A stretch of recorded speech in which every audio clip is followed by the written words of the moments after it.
so proud to be Haitian because just everything about being Haitian is just awesome. You know, everyone know about the history of Haiti, first Black independent country in 1804. Understanding the history of Haiti or Haitian people, you can't help but be proud of the accomplishment that have happened. Haitian Americans have done really well in the past few years. There's still a lot more work to be done. Only about 20% of us actually have a bachelor's degree. I understand firsthand some of the challenges that Haitian American students, graduates, and professionals have faced. Some of them have overcome incredible adversity. Both immigrated or asylum seekers or refugees. There are not that many Haitian-focused scholarships, but like any other award, the NAAHP Leadership Award is providing recognition for one's hard work. As we know, college is expensive, so this scholarship fund provides the chance for a brighter future. It felt like the universe was speaking, like I needed the money, I was intrigued, people were telling me to apply. Going to college or graduate school can be very, very expensive. So donating to a scholarship like this would help that expense be more manageable. Future generation of leaders, scholars, entrepreneurs, young adults that are trying to make something of their lives. They are rock stars. They just need the help, and they need us to help them accomplish it. There's like this Haitian proverb that says, "Meilleur pied palu," many hands make the load lighter. Log in and you can donate $10, $25, $50. It makes me think of the Malcolm X quote that education is our passport to the future, for tomorrow belongs to those who prepare for it today. It makes me happy to know that our organization is contributing to that goal, preparing others for the future.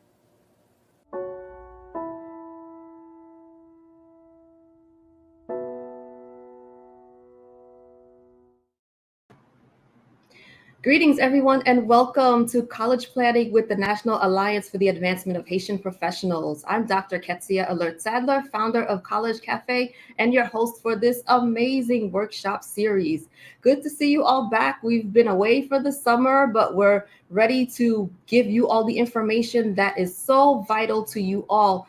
Congratulations to all our high school seniors who are on this program. We know this is an exciting year for you, and to those of you who are high school freshmen who might be watching, who might have siblings who are high school seniors, we're here and ready to provide you with a lot of information. So thank you. Tonight we are talking about the college visit and the college application. So all you seniors, make sure you get a pen and a piece of paper because there's lots of information that is coming to you. We first want to thank our partners in this series. We've got Chocarella, Book and Write Accountancy, Golden V, Parent Matters, College Cafe, and of course, the National Alliance for the Advancement of Haitian Professionals. We're all here providing you this information, and we're so excited. So let's get started. I'd like to introduce our guests for this evening. We first have Miss Nicole Molina, who brings 12 years of enrollment management experience in higher education to Barnard College and serves currently as the Senior Associate Director of Diversity Recruitment and Outreach in the Office of Admissions. She's originally from the Bronx, New York, and attended Vanderbilt University in Nashville, Tennessee as a Posse Scholar, where she majored in Women and Gender Studies. She received her master's in education with an emphasis on organizational leadership and communication from Belmont University, also in Tennessee. And she started her admissions career at Vanderbilt and worked there for about 7 years until she transitioned to the University of Southern California in LA, California, to serve as their Senior Assistant Director. And after 3 years, she came back home to New York City to Barnard and has been there, dedicating herself to providing professional development for those in the field of admissions and financial aid via national and regional associations through panels, leading professional workshops, and coordinating conferences for those members. She's also charged with aiding her colleagues in and around Barnard to provide high school counselors, students, and CBO programs, resources, and tools to aid their own communities while ensuring equitable and accessible practices in the admissions office. And she uses she, her, and hers pronouns.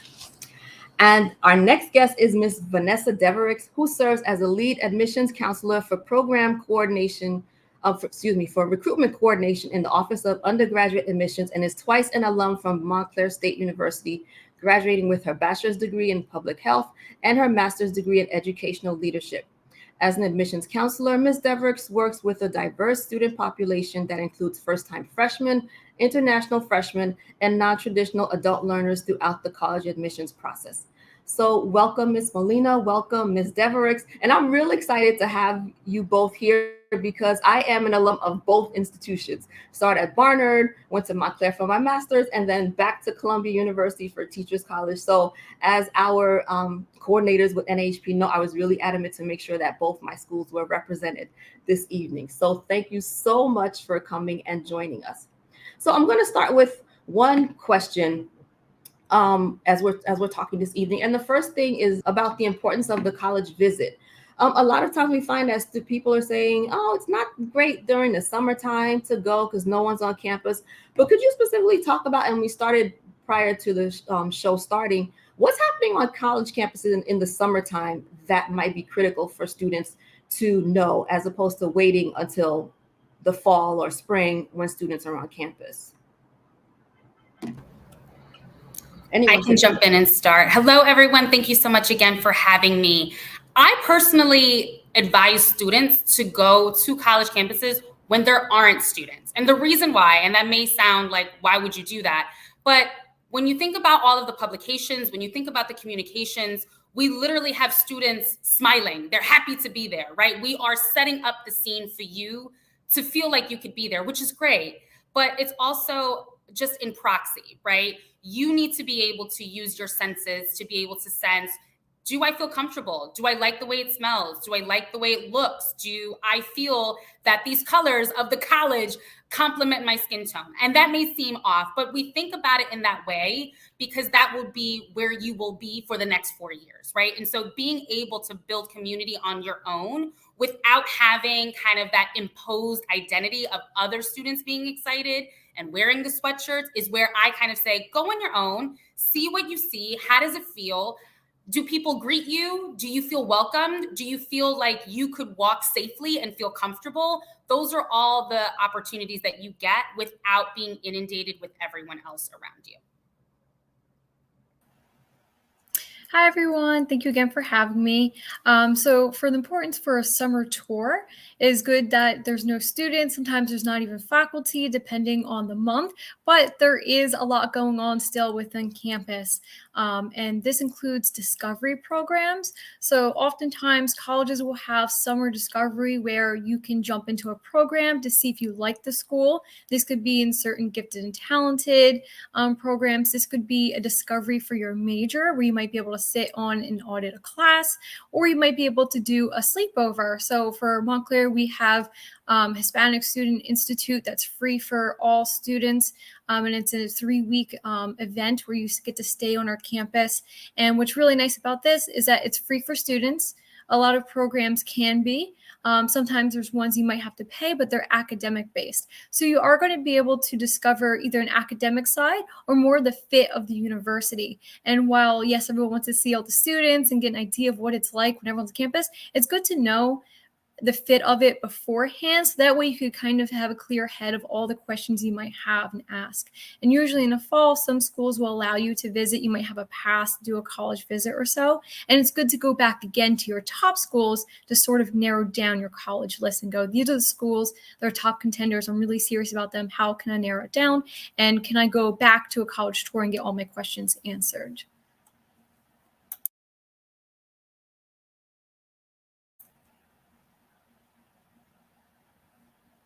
Oh, I think you're muted. Yes, I was. I just realized that. The one thing about being on a campus when it's empty is that you do get that feel. Even as a parent, you can go and just can say, I think my child might fit this place, or maybe not. This might not be the place for him or her. So, well, at this point, it's almost the end of August and we've missed out on summer. So now that people they've already scheduled their visits, what are some key things that they need to focus on once they set foot on that campus? Any specific departments or things they should ask? You want to start, Ms. Devericks? Sure. So what I would think for key areas where you should focus, usually students should look at location and size and academic fit as well, and diversity and inclusion. So these are usually important factors, the big 3 factors students look for within a campus tour. So it's good to know that when you're on the college campus itself, does this location how did you get to campus? Are you commuting to the school, or are you going to be residing on campus? That could be a difference of how your trip will be if you're commuting, and how far away is it if you're going to be living on campus. Is it a plane? Is it a car ride a couple of hours away? A lot of students don't think about that, but it's something to keep in the back of your head. Another one is the actual size of the school. So that way you could have an idea of, do I like smaller institutions where maybe the class size is going to be a little bit to more one-on-one, it's going to be a small classroom? Do I like more of a medium-sized institution where I'm going to be able to maybe know people in my major, but get to meet different people every year? Or a very large institution where you're going to see either multiple campuses, you might need to take a shuttle to different facilities, and you're going to have probably more than 15,000 students on campus. So each one has its own benefits, and it's good to know ahead of time, where do you feel most confident or comfortable in your learning environment? I'll add that every institution has what's called a profile, right? So the college profile is basically a list of all of our data points and our metrics, right? Where are students coming from? What majors do we have? What is the identity of the student population, right? How are students identifying? Any other kind of individual pieces or identity pieces that you would be intrigued by for the institution, that's where you would find that. I start with that because this is also the next layer of being able to then decipher for yourself, if you have an interest in a major, what types of programs are tied to that major, right? And so I'll give an example. There are institutions that will have pre-professional programs, right? Pre-med, pre-law, pre-vet, pre-nursing. And there are institutions that have those pre-professional programs that are specifically tied to a specific major, i.e., do I need to major in a science in order to be pre-med? That's a good question to ask, that you can get that from admissions representatives and on your tour, to think about the flexibility, right? If you're a student that's still trying to figure out what your potential major is, what you want to study, you need to ask that question. Do I need to know what major or field of study I want to be in when I get to this campus, right? Why is that so great for you to know? Because it's giving you that flexibility and that levity of understanding, as Ms. Devericks was saying, the flexibility and the fit, right? Being able to understand how much wiggle room you do have when you get to that campus, how much support. When you see the ratio of student to faculty, that is kind of the cumbersome number of how many students are to one professor, but it's really understanding how much one-on-one will you get with that professor or with a potential resource center, and being able to kind of see if you will be seen, right? These are all things that are tailored to what you are used to, what your comfort is, what your challenge zone is, and anything that you're willing to kind of wiggle in between. Okay. All right. And so now let's think about, okay, I've left this college campus and now I'm home. So what are some things the students need to do in order to maybe refresh their memory with these schools? What are some important tidbits that our kids need to focus on once they're home after this tour is over? So definitely after a campus or college tour, you want to make sure that you have that list of questions or a short list of those colleges, and do your little checklist of, okay, here's a college I visited. What were the pros and cons of this college tour? Did I like the actual campus? Did they have my majors? Was I able to answer my questions? And then what I would do is, after, you might even want to send an email to or follow up with the admissions counselor, the office, if you did a documented tour, which means that you actually registered in advance for the college tour, and see if you could speak to someone to have any other questions you didn't get answered. Those would be my immediate steps because they're fresh in your mind, so you don't forget. And then later, when again you're narrowing down in the fall for which colleges are most important to you, you could take a look at those pros and cons and go, okay, here's where I either might want to visit again. Here's what I liked about the college. After, you might want to ask if there's any other additional tips for you. Again, sometimes a documented visit could demonstrate interest in the college. So they might say if they're going to be maybe at your college, if they're going to be at your high school for a visit, So sometimes counselors will visit other high schools. You'll have a college representative, so you could always ask, hey, someone visiting my high school in the fall, so I could follow up with the admissions counselor. Is there anything I should know about when your application opens up? So that's definitely important. Just like Ms. Molina mentioned, if you're a pre-med student or there might be specific deadlines. So it's always good to have that in advance while it's fresh in your mind. So this way, when you start school in the fall, you have all these questions answered to move forward with the application process. In your pros and cons list, and as you are kind of navigating this process, visiting different spaces, whether virtually, digitally, or in person, I always say, what do you remember? What makes that school individual? And I say that very lovingly because all of our institutions have at least one brick building. All of our schools have a green patch of grass. All of our schools have a mascot. All of our schools have some sports teams. Some of them are good, some of them are not. All of us have a bookstore and we charge $50 for a sweatshirt. I don't know why. We all just decided that's the price. And what, right? And I say that because we all have those things. What makes us different to you so that as you are curating this list, you can actually pinpoint what it is you actually liked, what it is that you're forgetting, and are you forgetting on purpose because it all just blurred together, right? And I think that this is where, when we talk about fit, what we mean. We are all very similar, but it is up to you to decipher which one for you is the better fit. When thinking about your tour, if you've signed up, us institutions, we want to hear your voice. We're going to send you a survey. We're going to ask you what you thought, right? And we want you to be honest. If there is a department or an area that you're interested in that you didn't hear about, that would be where you can tell us, as well as follow up and ask us directly. I'm going to be honest, all of us have FAQs, frequently asked questions on our website that we guarantee you probably have a question that's there. What we are wanting is a question that you were thinking about that's tailored to your interests. That is showing us you paid attention. That is showing us you're doing your homework. That is showing us that you are a student that is taking this process seriously. And we want to really kind of invest in that student who is really thoughtful in the process that they're doing with all of these colleges that are similar, but still a little different based on what you need. Yeah. So that information kind of supports a piece of advice I learned, can't remember where, but because all the schools are so similar in their physical and demographic wise in certain ways, the piece of advice was to bring a notebook with you as you're walking around campus, so you could write certain things down that you noted, or maybe the tour guide might have said that might pique your interest, that interests you to follow up on later. And I remember my older son specifically, I forget which school it is now because it's been almost 15 years, but on his Common App essay, one school asked him, what did you think about blah, blah, blah when you visit, or something to that effect. So it's like, oh my gosh, you really have to remember what you learned about each school. So that it's really important to pay attention and take notes and then do that immediate follow-up, as Ms. Devericks said.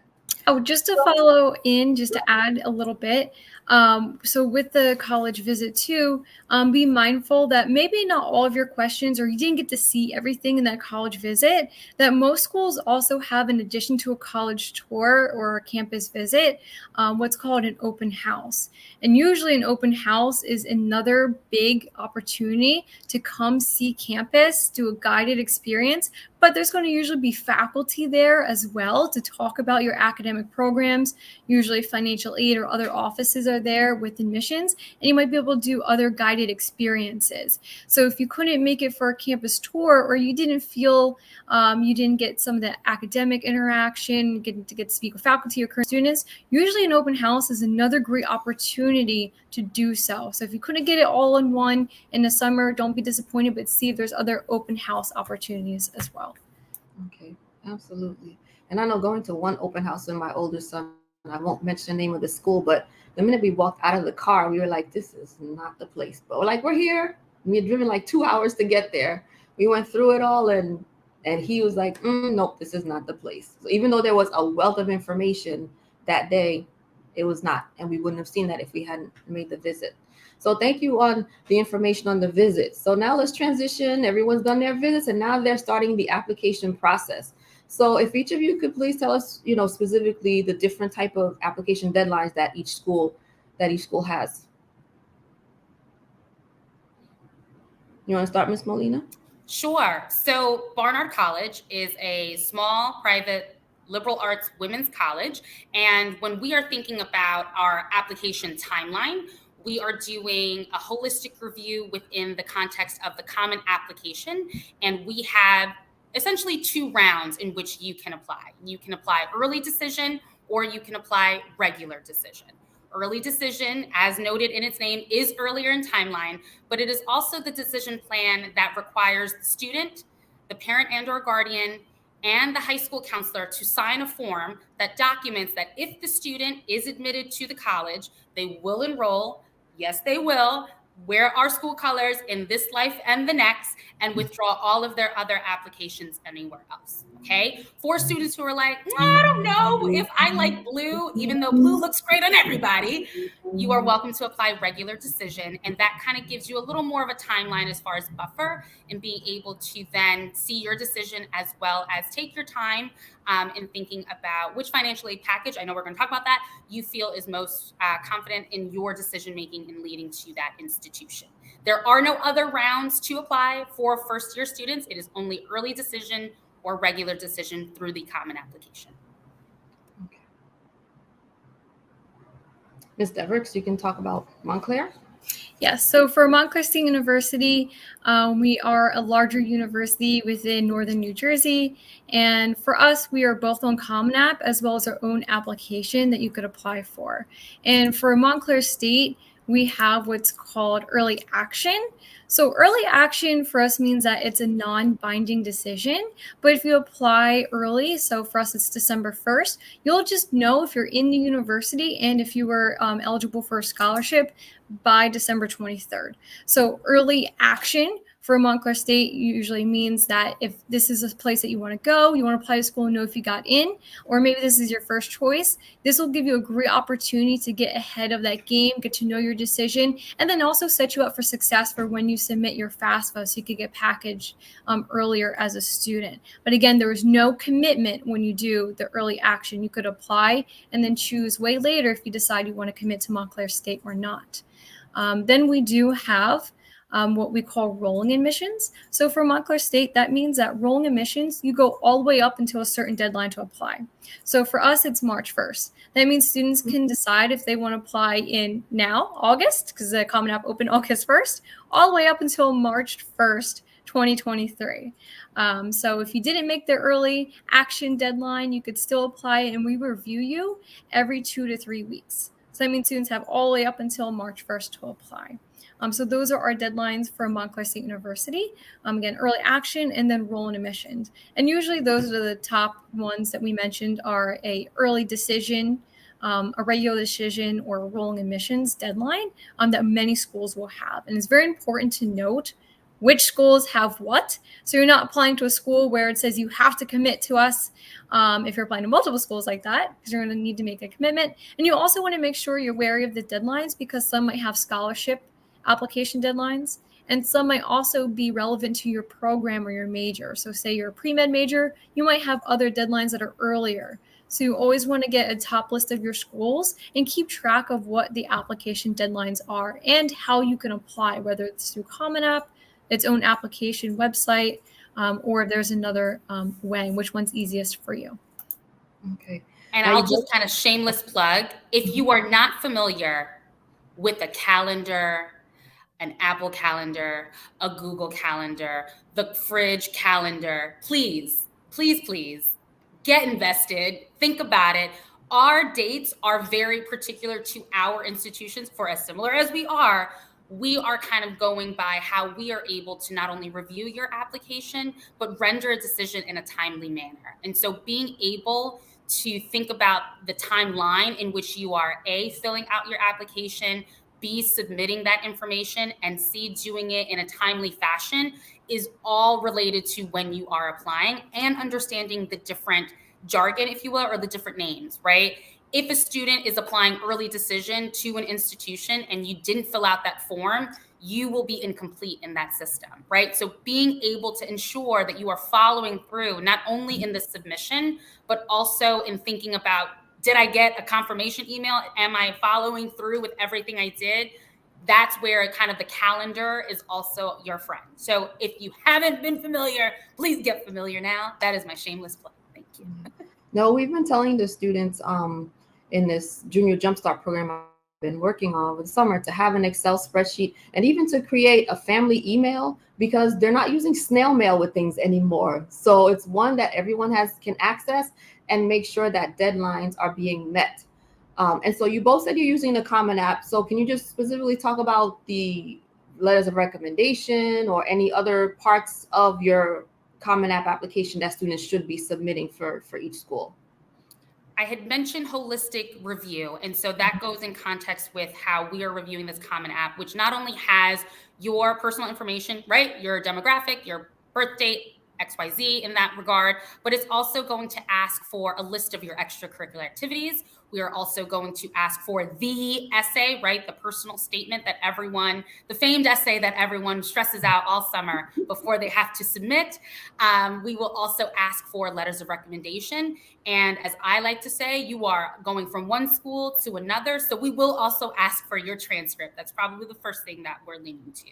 Contingent on which institution and or college you are interested in, some of us may have supplement questions. And so as kind of noted previously, where we may ask a specific question to our college, that's normally kind of couched under the why question, right? Why Barnard or why said institution, to kind of get to see if you have done your own research on us, but understanding that fit for your own kind of review.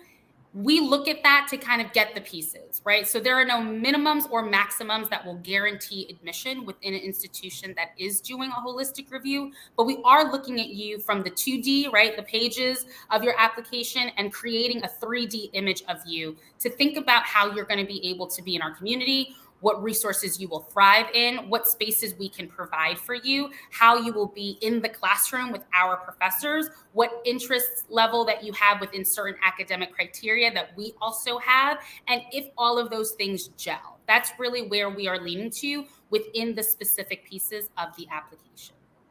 Okay. And for Montclair State, so it's going to be pretty much you're going to choose either Common App or directly from our website. And once you submit your application, there'll be a $65 application fee too, unless you are need-based. There's fee waivers involved. Essay, personal essay, you could choose to write your own or do the Common App essay. And one letter of recommendation will be required. And of course, that official high school transcript, because we need to review your academic information. As Ms. Molina mentioned, some schools will have other alternate information.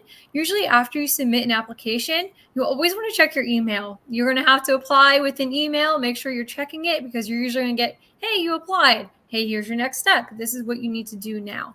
And it's very important, especially for Montclair. We're also very big in College of the Arts. So a lot of our programs have other specific components you need to do in order to get reviewed for that very specific program. So in addition to the materials we just mentioned, for art students, you need a portfolio piece. For those that are going into dance, musical theater, you will need an audition. So preparing for that requires you to register for that audition.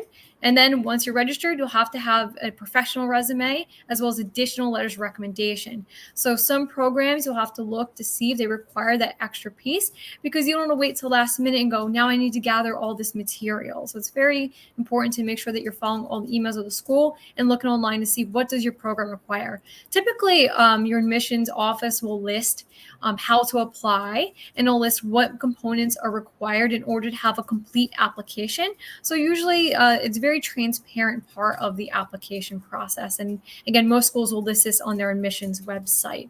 And if you're ever confused about that, usually emails will be sent to remind you. And sometimes there's also an application portal so that after you submit, you actually go in and see your checklist of what you've already done and what you still need to do to be complete for a decision.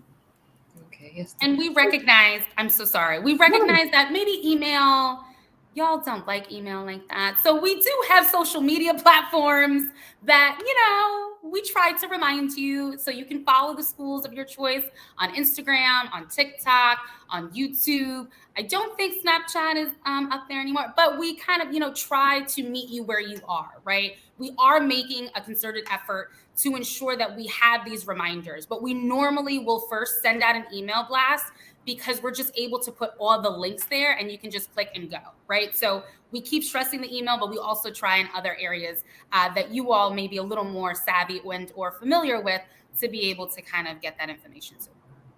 I just think that's amazing because I'm coming from the time of paper and pencil applications. FAFSA was a pink form. I filled out myself. Ma, Dad, can I get your taxes? Did it myself, and that was it. You sent your stuff in, and I don't think you heard anything until submitted in December and end of March, and that was it. But now, as you said, there's social media. You can follow Barnard or MSU, follow the financial aid page, and somebody is posting something about a deadline. So you students don't know how easier you have it. So take advantage of social media besides just those TikTok videos. So let me ask this. In talking about the components of the application, we've been hearing test optional coming up. How are you seeing test optional play at both your schools?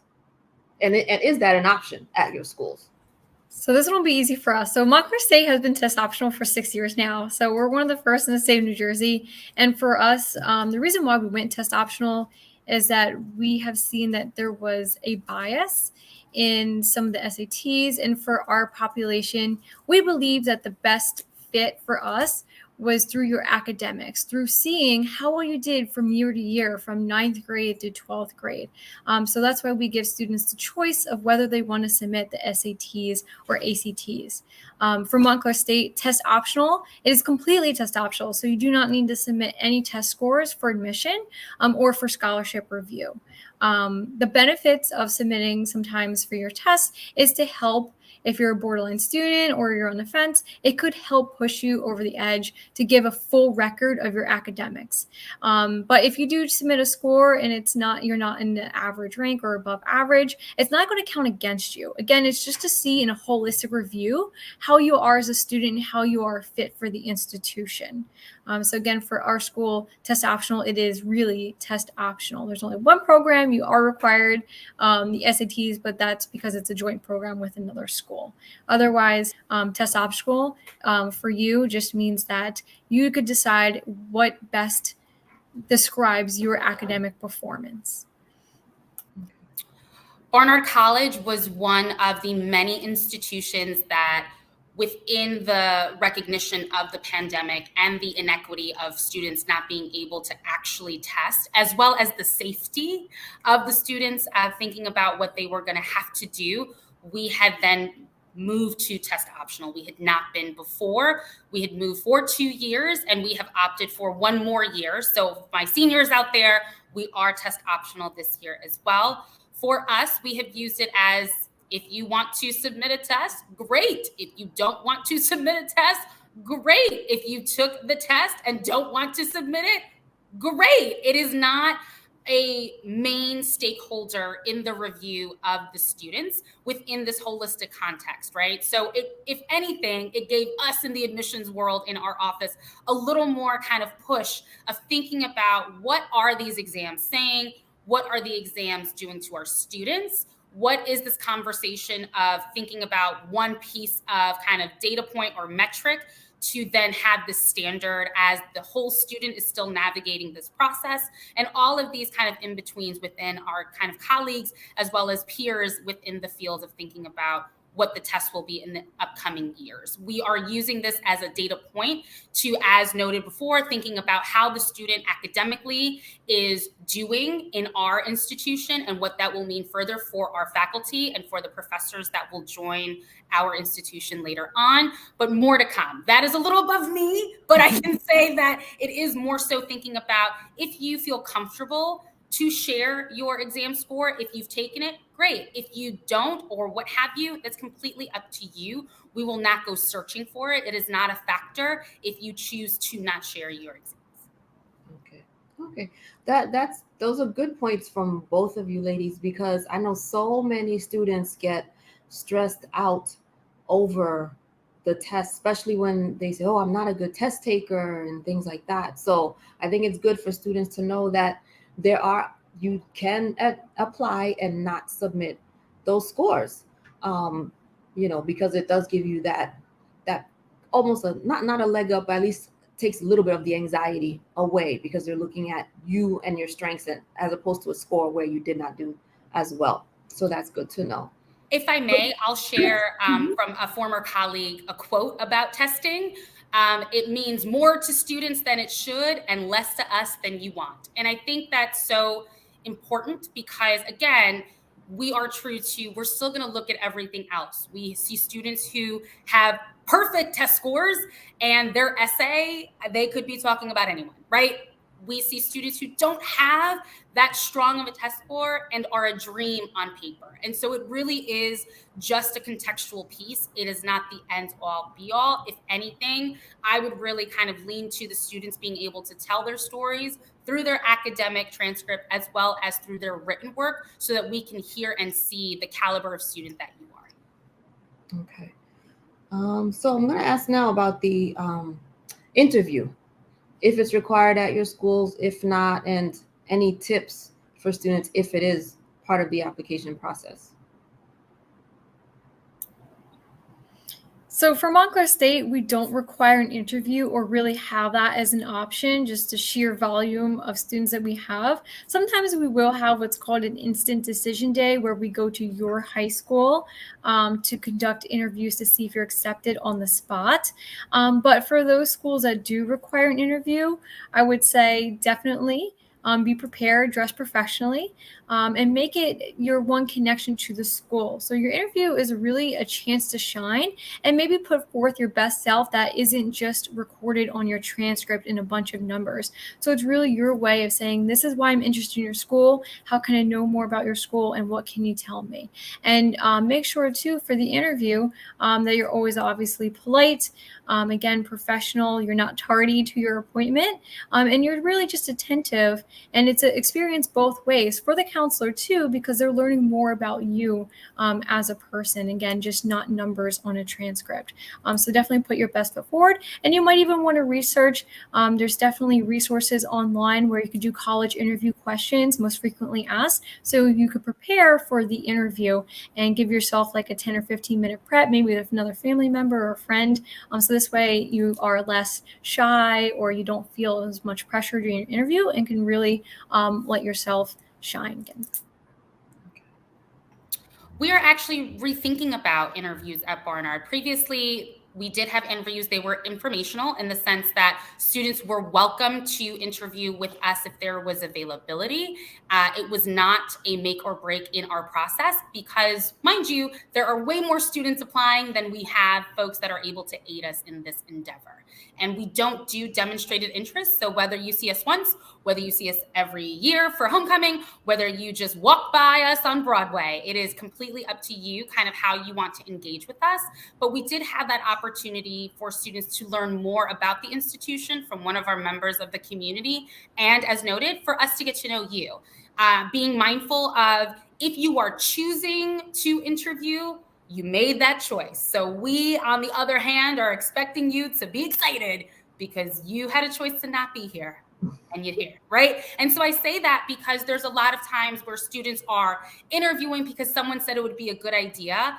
And I really need students to remember that this is your opportunity and your choice. You do not have to apply to said college if you are not interested. So don't put yourself in a position that is not going to help you in this process because you were told to do so. You know, you got to be passionate about it. You have to really want it. And in being one-on-one with one of our community members, whether it's a student, whether it's an alum, whether it is an admissions representative ourselves, it is still going to be a part of your application because you chose to do it. So I would, suggest as you are doing your review on the schools, do they have interviews? Are they required? If they're not required, is it strongly encouraged? Is it really optional? Is it going to go into my file, whatever that means? Really understanding kind of the context. And of course, are you actually interviewing because you're interested in this school? Or are you interviewing with the school because you just want to tell your friends that you interviewed with the school, right? Like really understanding the ethos and kind of the lane in which you are engaging with these institutions is really going to help you in really identifying the best fit. And for a while, I was actually an alumni rep Barnard doing interviews. So it was fun to meet the young ladies who were interested in the school, and yes, they come so enthusiastic and everything. So it was a nice way to have a nice laid back conversation. Cause I'd always meet them at Starbucks. I'm like, oh, we'll meet in Starbucks, and have coffee or something. So that was great. So let's talk about, and we've mentioned it before, but any pitfalls to avoid during this application process. What are some things that our students should not do? And then also, if you want to also talk about the financial aid piece at your school, and if your school has fee waivers. So if you kind of want to take those 2 points.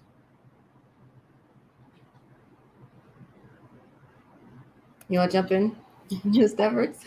Sure. So I would say some things to avoid. Of course, there's a lot that you could avoid, but I would say the top things, as we mentioned before, you should always at least visit the school one time. So your top colleges, you should definitely visit at least one time, because you really, it could look good on paper, but if you are on campus, you get the real feel of, can I see myself here for the next 4 years, or I'm be investing my money at this school? So big fit, that's a really big one, making sure you see at least the school in person one time throughout the whole application process, or while you're considering which school to commit to. Another one, of course, make sure you apply on time. So if your school has a deadline, especially if you already know what program you're in, make sure that you're hitting that deadline. Sometimes after a certain deadline, like for us, musical theater is really big at Montclair. After a deadline, we take it off the application. Nursing too, you won't even be able to apply for it anymore because it already filled. So you always need to make sure, whether it's just regular decision, early decision, that you are on track of those application deadlines. Get on the calendar, on the fridge, as Ms. Molina said. Another thing is, a lot of students that I've seen forget to apply for financial aid. So some schools, like for Montclair, we automatically consider you for merit-based scholarships. So based on your academic performance in your application, no separate application required. But some students forget to apply for financial aid. And that's really important too, because you don't have to take what is offered to you, but it's a great way to figure out, what can I afford in the college process? And it's a great way not only to see what can you afford for each school, but compare it to the other schools and what they offer. And this leads into my next point, another pitfall too. This one's maybe a self one, but not taking advantage of your school resources. So many excellent schools have a great guidance department, a great school counselor, college and career counseling center, where I know that they're going to have high school visits where your college is going to come see them. They're also going to have financial aid nights to help you learn about the FAFSA and how to apply for financial aid. And they're also going to tell you more about the college process. So this is really important to connect to with your school counselor. And especially if you're a junior now or going to a senior year, reviewing again the classes that you have, seeing if you're a good fit for college. And we mentioned this in the very beginning briefly. I think Ms. Molina mentioned it, but if you haven't already, I definitely recommend setting up an account with Naviance and getting to know all the schools, because College Board, Naviance, they're a great online college search tool that's going to help guide you in that application process. It's going to help you to see what colleges are out there. And even within Naviance, if you're doing it with your school, a lot of times you can even see during the application process if you as an applicant are within a reach school, or if you're a good fit for the school. So it's actually going to give you all the school data and say how you applied, and are you a great fit for the school? Are you going to be more likely to be admitted? Is it going to be less likely you're admitted, and where do you fall in there? So being able to set up an online college search process through Naviance, College Board, those are really data driven, and it'll be really great to help you kind of solidify that college process and get started before you start applying to schools. Thank you. Some pitfalls. I think this is a nice segue, right? From just talking about using data and being data informed, but we also recognize that you're still people, right? So we're not just looking at numbers specifically, but one pitfall that I have seen, I call the copy and paste method of a student trying to emulate a previous student. Like, so think of a senior that graduated, that got admitted to the school that you want to apply to and you want to get in. And you're like, how did you do it? I'm going to do everything exactly like you did.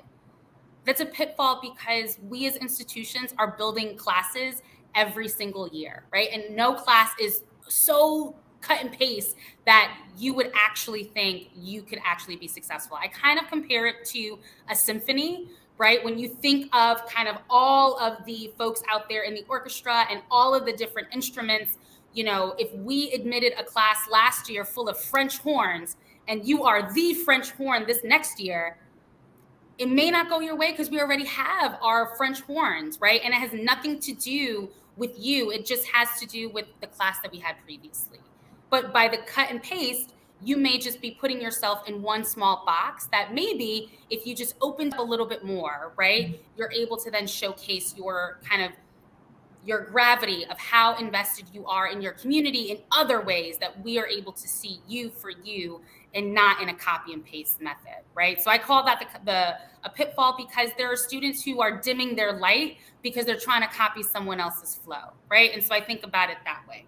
As far as financial aid, they have their own deadlines too, y'all, and it's not the same time. So yes, the calendar is key, but you also have to be mindful of the acronyms. We mentioned them, the FAFSA, FAFSA, and some private institutions also use what's called the CSS profile that's through the College Board. Those two documents are so important for us in our institutions, particularly at Barnard, when we are thinking about what your cost of attendance is going to be. The way that we are able to render that is using those two forms. And what we're doing is taking the total cost of attendance for our institution.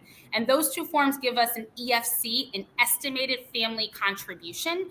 And by taking our total cost of attendance minus that EFC, estimated family contribution, is actually what you're going to pay for college. And so I want to say this because the price of institutions is just a sticker price. It's just the total cost. It's not taking into account anything else.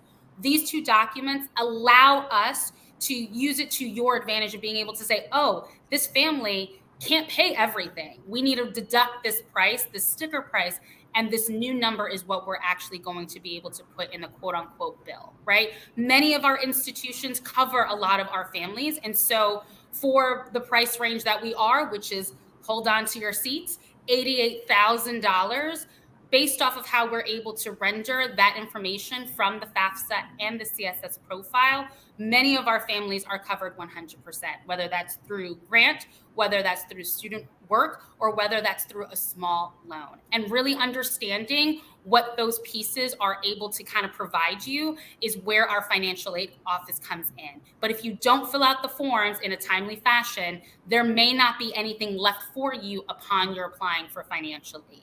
And as just like an added note, when it comes to the FAFSA, FAFSA, that is a form that the student and family fills out every year in order to continue receiving financial aid. So you cannot say you didn't hear it here first, folks. I want to have that gentle reminder because that is also how the student is going to be able to continue their education. It's not just about getting in, it's about getting through and to the finish line. Mm-hmm. Yes, got to fill out those financial aid forms. And I know I threw a lot out before. So both schools use fee waivers, correct? Montclair and, okay, for the applications. So that way, you don't have to fill out that. So what's the price for, I know Montclair, Ms. Devericks, you said was like 65 or it was 85. How much is Barnard's application this year? The Barnard application is 85, and students are able in the Common App to request a fee waiver. You are also able to use the NAAHP website, which is our national association, where students are also able to request a fee waiver there as well. Automated fee waivers are given for students who are on free or reduced lunch. And so you don't even have to ask us, you just check the box. As a note, we are never going to question if you can actually pay the money. We're going to trust you because especially when it comes to our communities, we recognize that we don't want to ask, but I need y'all to ask. Just go ahead and check the box. We got it. Do not feel that in any way, shape, or form that you shouldn't. We have the means to provide it. It is an option there. Okay, that is very good to know.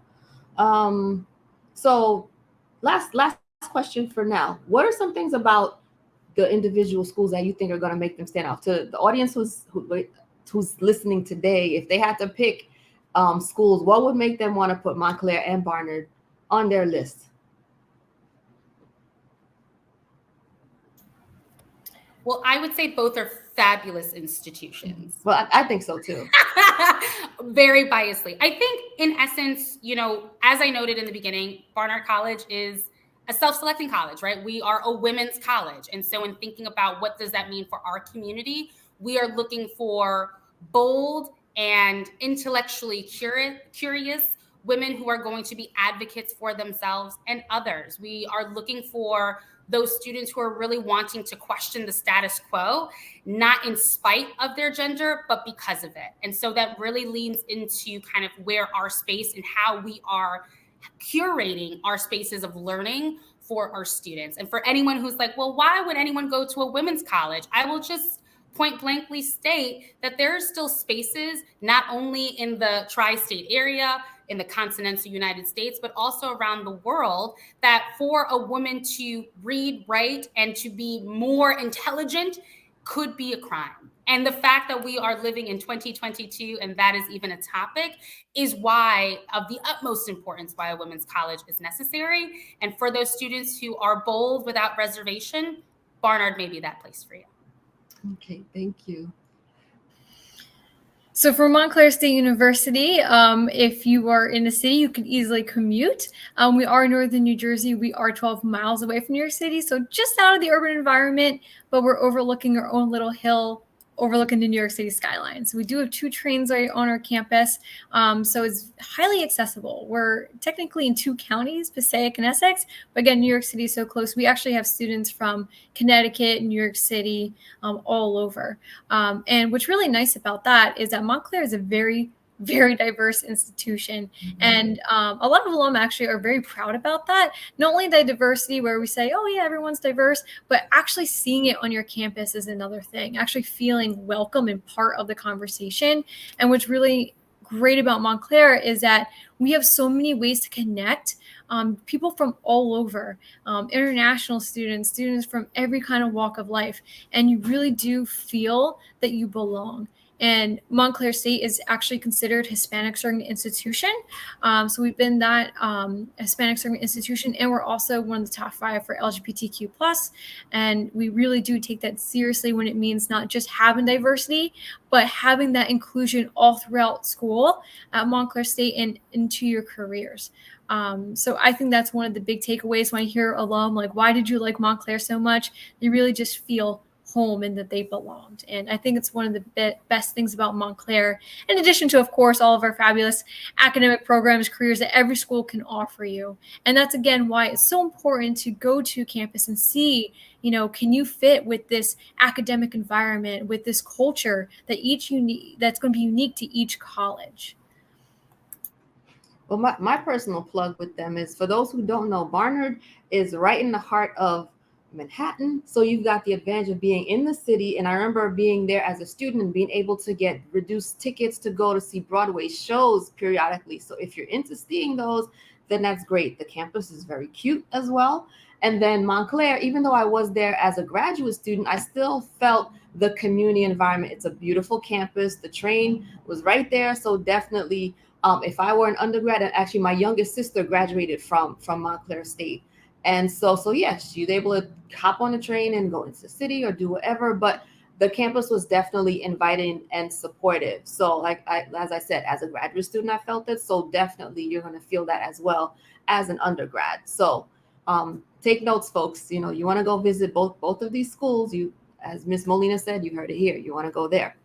So let's take some of the questions that we got from the audience. A first question said, is asking for any tips on how to stand out as an applicant in addition to early submission. I think we've repeated it time and time again. Do your homework and know the differences, the pros and cons list that Ms. Devericks was talking about. It's going to be monumental to answering the questions that we have for you, right? And it really is supposed to be your voice. I know you're probably like, how are you going to tell? But that's kind of like our superpower in admissions. We can tell if it sounds like a 17-year-old or if it sounds like a 45-year-old lawyer. We know, okay? This is our job. It's our superpower. And it's our way to also understand how we are going to best be a resource for you, right? We have a lot of things for a lot of students, but we don't have everything for everyone. And I say that in the sense of when you are true to your voice in being able to answer these questions and really understand the space that you're going to be a part of, it actually aids in the fit for us as we're doing the review to understand who you will be on our campus and how amazing you're going to do. Okay. And so really, this is a hard process. It's meant to be hard. We are asking you to pull back layers that you may or may not had to do in a while. You know, the TikToks are 30 seconds, right? But that doesn't mean that that's your whole life. And so we really are asking you to pull back a little bit in thinking about what it is that you want to achieve, but also to spotlight yourself and really be that voice for you. So I'll just add to that, that's a great point. I was thinking in this process, sometimes, how we mentioned, we're both holistic institutions. So we're really looking at your application as a whole and determine if you're a good fit for our schools.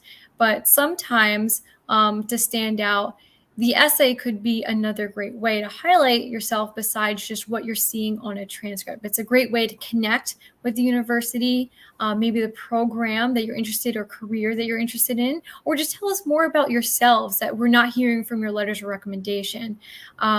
Sometimes, again, the essay is more supplemental and minimal for decision making, but some programs where it's very competitive and you only have a limited amount of seats, it could make or break. Saying that I've personal experience, I'm actually the CARTS liaison too, so I see them come back, and for nursing, that students that all have a 4.0 and are vying for 50 seats out of 900 applicants, they want to know, well, why do you want to be in this program? It's like, oh, I want to be a doctor because everyone in my family is a doctor. That's not really a convincing reason of, you know, why you want to be. But someone that can explain their process a little bit better, their connection, it might not, again, make you the super standout, or might not make or break you in the admissions process, but it can help have more clarity to why this applicant is applying for this program. In some cases, it can help make the difference maybe of one student coming into the program than another, if everything else is very competitive. So personal essay, don't snuff it. Again, for every program, it might not be required, but for those, especially if you know it's a more competitive program, limited seat program, definitely take the time on your essay. In 10 seconds flat, we can tell if it's a copy or paste. I love blank institution because of these programs, or if it sounds genuine and connecting. I'm not sure if Barnard does this, but sometimes we also have an optional resume. So as I mentioned, some of our programs do require a professional resume in ecology arts, but for those such as nursing, it's optional. But hey, if you have volunteer experiences that connect you to your program or what your future career goals are, it won't hurt you to put that in, because it's showcasing yourself again in another way and highlighting the best parts of your application.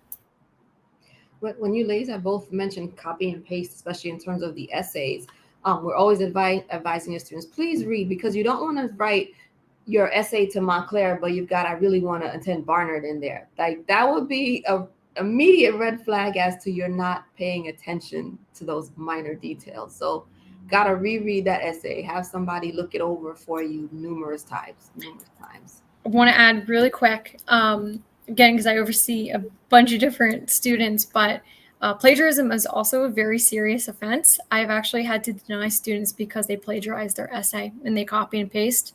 Some schools have turnitin.com. We actually didn't use this, but I could tell immediately this essay was probably a copied essay, and it was. And it's a real thing. So if you're caught, plagiarizing, it's an academic violation, because you're saying that when you apply to schools, that everything you submit is true to your knowledge. So don't ever be in a pitfall of just copying and pasting someone's essay in, because it is very easy to find, or just tell, again, one of our superpowers, if this sounds like this isn't really the student, or if it sounds like it's an essay we received before, or if it's an essay that we could find on college essays about this subject. So you don't want to be caught just because you want to quickly do your application. So definitely take time on it. Wow, that is a very good point about that. So let's go to the next question, which is what advice would you give to someone who has turned in everything that's required but is not accepted to their top choice school? I hope that this doesn't break too many hearts, but sometimes the decisions rendered have nothing to do with how amazing you are as a student. We have way more qualified students applying to our institution than we have seats. And that is the reality. We are highly selective, so much so we are in a single-digit admit rate of 9%. And for a college of a first-year class of 700 to have about 13,000 plus applications come in, not everyone is going to be admitted. And has nothing to do with every shining star that you are. It's just we don't have the space. And so in thinking about how this process is being navigated, there are other factors that have nothing to do with you as we are kind of navigating kind of our process. So I want to share that. Sometimes the decisions that come out have nothing to do with you and how you applied. It's just how competitive the class is that year. And many of those percentages that I've shared, we list it because we do want to be transparent and say, hey, we want you to apply, but we also understand that it's going to be difficult in so many different factors. It has nothing to do with how amazing you are. It has everything to do with the class that we're building and just how the chips fell. I just want to point out, because of the phrasing of the question too, is that just because you do submit everything that's required doesn't mean that you're going to get admitted to the school. There's other factors involved as well as GPA, seat limitations, and so they have to pick the best of the best, unfortunately. Sometimes, again, it's coming down to an audition, so the talent that's required to be in the program, or portfolio review. So that's peer review by faculty. And what I would say is that usually in your decision letter, it might say, hey, you're not admitted into the program, or you might not be admitted to the institution. So I'm not sure how Barnard does it. For Montclair, we'll look to see if you're admissible to the university and to your major. So some people are not admitted to their major, so for example, nursing or musical theater, but they're still admitted to university. And then we could decide, do you want to change your major? Or are you not interested in Montclair? And here's other pathways to the school. Sometimes schools might not give you an exact reason because they are looking at so many applicants, and that process isn't going to be as transparent. Other times, say if you are rejected completely to university, you can inquire. It might be, again, maybe didn't meet the minimum GPA, if there's a test requirement, SAT test score requirement. So usually something more generic like that, they would be able to give you advice. And usually I would say, connect with your admissions counselor, maybe offer insight on what can I do better if I weren't offered admission. For Montclair, we're not as highly selective. So our problem isn't really with that, except for maybe some select programs. But we do allow students to be reconsidered if they offer more academic information. So for us, it'd be more of a GPA. So your grade point average in your school isn't as high as you would like to be, and you are not offered admission. You are able later in the year to resubmit new academic information for reconsideration. It doesn't always come out positive, but at least you're able to have a solid way of being reconsidered to pull yourself up. And if not, we do offer you solutions and take a look to see what your next step should be, whether it's with Montclair or a different institution. I think that's a great follow-up. Thank you, Ms. Devericks, for noting that. In thinking about, if I receive a decision, is it particular to a program, or is it the college/university as a whole? That also adds to your questions when you are going through this process, right? If I apply to this institution, do I need to know my major? Can I go in undecided? And when decisions are rendered, are they rendered based off of the entirety of the college and university, or in the specific major, but then I can come in as a different major or a different kind of college individually, right? That's understanding the differences in the institutions in which you are applying for. At Barnard, you are applying to the college. You do not apply to a major. Everyone's favorite thing is undecided, right? That's great. You pick your major your sophomore year, right? So we're not admitting you to a major we're admitting you to the college. And so that is how the decision will be rendered. For early decision, you are either admitted or you are denied. In certain cases, if we need more information, you potentially could be deferred. We're deferring you to the regular decision pool. You are welcome to stay, or you can say, you know what, you didn't give me a hard and fast decision. I think I'm going to remove myself from the selection. That's okay. For regular decision, you are either admitted, you are waitlisted, or you are denied. And so when you are waitlisted, we are literally putting you on a wait list, and we will let you know if we have room, and that can be contingent on a multitude of factors as we are building our class. Okay, good. You guys kind of talked about some of the things that came to my mind to mention, so that's good. So let's talk about the students who do get accepted. Have there ever been situations where acceptances may be revoked or rescinded?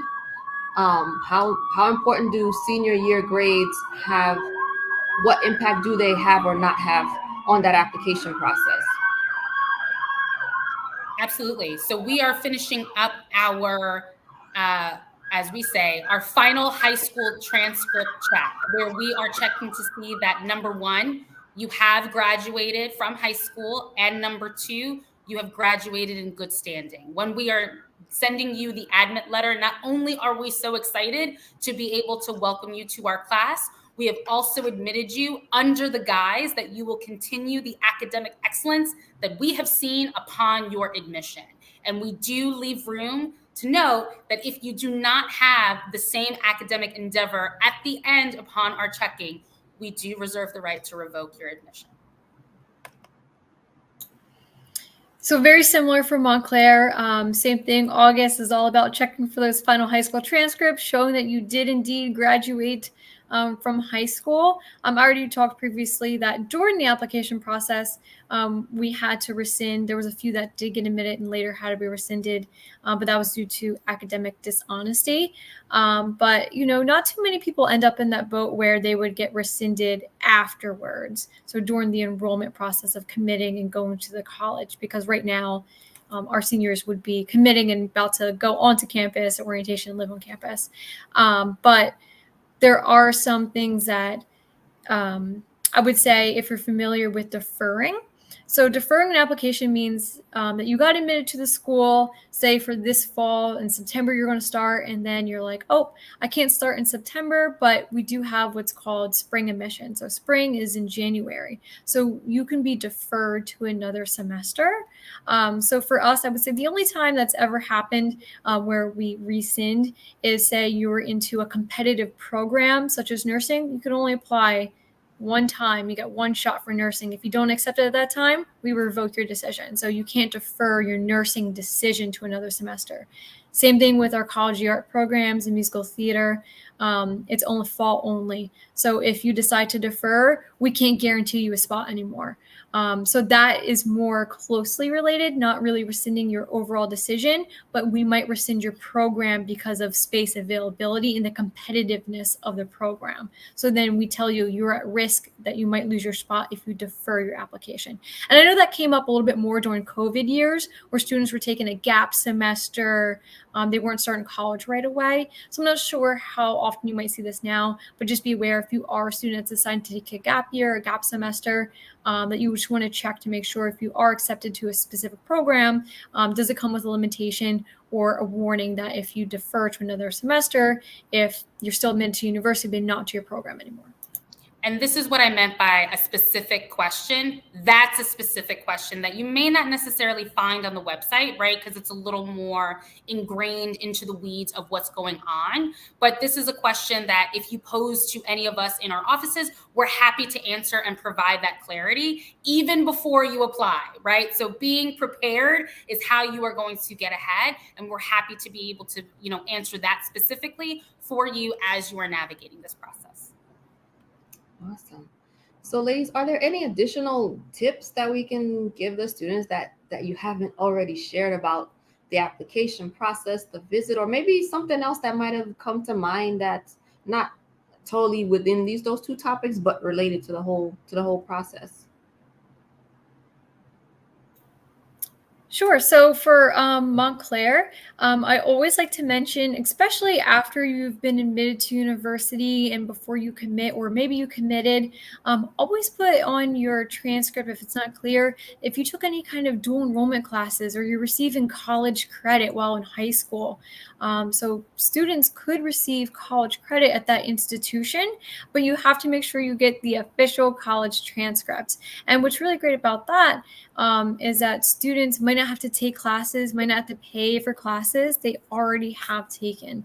I would say sometimes students will take what's called the AP exams, the advanced placement exams for college credit. Check to see if that college will award college credit based on those placement exams. Sometimes it's on a sliding scale of 3 to 5, but I've seen we try to avoid that by putting it on your checklist. If you have a college transcript, put it here so we could give you a credit evaluation. So this way you're called advanced standing and you'll already have some college credit towards your degree or program. But I have seen from the registrar's office people that come to their senior year of college and go, oh yeah, I took classes in this and they already took it. It's like, oh, you just paid for something you already did. So you want to make sure that in the application, usually Common App, they'll ask you to, are you taking any other classes?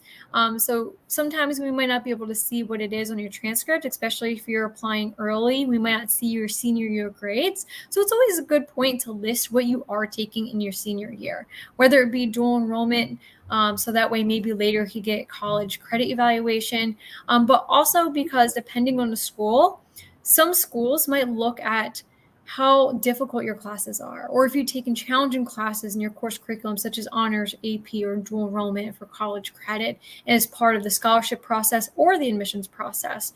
So if you're applying now, and you already did in your Common App, most likely we're not going to see what your senior classes are. So I just recommend adding them in there so that way they're part in consideration, because we're not going to see what grades you are yet because you're not in your senior year yet, you didn't start it yet, but knowing the classes can be helpful in the admissions process. I would be remiss if I didn't mention that this process of applying to college is a family and community process, right? You know, everyone is involved, whether you are the first one to venture into this college going process, whether you are the 3rd, 4th, 17th, everyone is invested. And that is a lot of pressure. And we have talked about so many different lanes on how to apply, all to lead to one spot. And that is not lost on us. That is not lost on any way, shape, or form that you are navigating this. But I do have to remind you that pressure makes diamonds. And while you are going through this, it is, you know, transformative and really able to kind of push you out of not only a comfort zone, but into a new scope. And to also remind you that it doesn't matter which college, where it is, you're going to college. And that's the big thing, right? It is being able to find a space that is going to challenge you, that is going to open your mind, that is going to allow you to grow in a way that maybe you never even thought could be possible, whether that is the community that you're involved in, whether that is the social space that you are in, whether that is the traditional academic and research-based spaces. This is where it's going to be. But everyone is involved. So please be kind to yourself as you're navigating this, because there is no right way to apply to college other than by the deadlines. But there is the way to achieve a goal that you are setting out to do. No, definitely. I always say that that parents and students have to be part of it. The students are doing the work. Parents are reminding you about deadlines, and they're really involved in the financial piece. And just to piggyback off of the dual enrollment and those other type of credits, I know my older son, both my boys did summer programs at between Syracuse and University of Maryland College Park. And so the oldest started college with 13 credits. So by his spring semester of freshman year, he had sophomore status. So we were able to cut down on his meal plan. So he didn't have to do the freshman year meal plan, which was a saving grace. So having those credits on board as an incoming student will definitely help out academic wise and finance wise as well. So thank you, ladies. You have been a pleasure to chat with this evening. I hope that everyone took time to listen, take notes. Your contact information has been written below the screens when you were talking. So again, we hope that everyone took time to listen and focus on this application process. Know that it is possible. There are like 4,000 universities in this country. So there's got to be one that is a best fit for you. So find it, reach out to the ladies if you have any questions. And we just want to thank again our partners in Shokagela, Book It Right Accountancy, Parent Matters, Golden V, College Cafe, and of course, NAAHP for sponsoring this webinar this evening on college planning. So we want to thank everyone for listening and for joining us. And on that note, we bid you good night. Take care, and we'll see you on the next webinar. Good night. Thank you.